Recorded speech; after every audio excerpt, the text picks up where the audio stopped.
বীরভূমে গ্রেফতার আরো এক তৃণমূল নেতা। ভোট পরবর্তী হিংসা মামলায় ধৃত গণেশ ঘোষ। আরো একবার জানিয়ে রাখবো, বীরভূমে গ্রেফতার আরো এক তৃণমূল নেতা।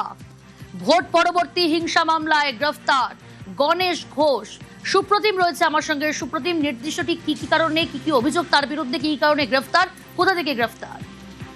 দেখো, বীরভূমের এই কাঁকড়তলা থানার পুলিশ স্থানীয় একজন তৃণমূল নেতা, তার নাম হচ্ছে গণেশ ঘোষ, তাকে গ্রেফতার করা হয়েছে এবং তার বিরুদ্ধে যেটা অভিযোগ 2021 সালের ভোট পরবর্তী হিংসায় কাঁকড়তলার ভবানীগঞ্জ গ্রামে এবং 2023 সালে গ্রাম পঞ্চায়েতের যে ভোট হয়েছিল তার ভোট পরবর্তী হিংসায় বিভিন্ন জায়গায় ভাঙচুর, লুটপাট, মারধর সহ তার বিরুদ্ধে অভিযোগ রয়েছে এবং সেই মামলাতেই কিন্তু তাকে গ্রেফতার করা হয়েছে এবং এই গণেশ ঘোষকে কিন্তু আজকে দুর্গাপুর আদালতে তোলা হবে। বেশ,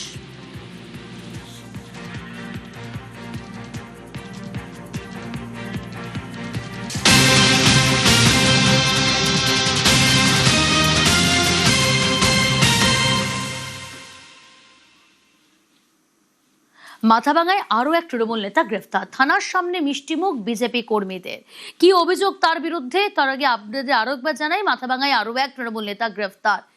থানার সামনে মিষ্টিমুখ বিজেপি কর্মীদের মারধর, ভাঙচুর, একাধিক অভিযোগ, আর সেই অভিযোগেই গ্রেফতার তৃণমূল নেতা। রাজেশ রয়েছে আমার সঙ্গে। রাজেশ, কখন গ্রেফতার করা হয় তাকে? বেশ, আমরা যোগাযোগ করার চেষ্টা করছি। তার আগে যে ছবি আপনারা দেখছেন, বিজেপি কর্মীদের মিষ্টি মুখ, মাথাভাঙায় আরো এক তৃণমূল নেতা গ্রেফতার। রাজেশ রয়েছে আমার সঙ্গে। রাজেশ, ঠিক কি কি অভিযোগ এই নেতার বিরুদ্ধে, কোথা থেকে গ্রেফতার করা হলো এই তৃণমূল নেতাকে?